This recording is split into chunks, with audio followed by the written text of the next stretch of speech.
If you're tired of yarn winders that can't make a large cake of yarn, then watch this video. When Inmaker offered to send me this awesome large capacity yarn winder, I couldn't wait to show it to you.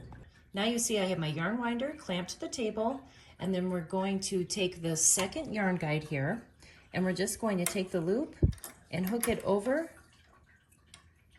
the screw here, and we're going to tighten up the butterfly nut.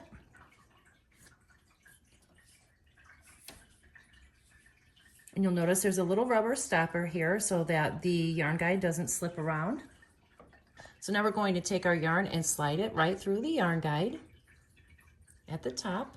And then we're going to slide it through this bottom one, just like that. And then we're going to put the yarn over the slots at the top of the spool here. And then we're just gonna start cranking. Now this yarn winder will hold a nice huge skein of yarn. Just hold your yarn nice and taut and you'll be able to spin your skeins up into nice fat cakes in no time.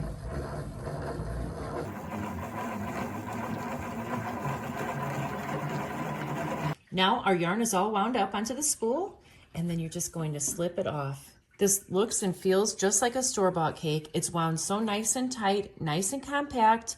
I didn't have any problems with it at all. This yarn winder is super sturdy. It's really easy to use. I think it works well. I love mine, and I think you'll love yours too.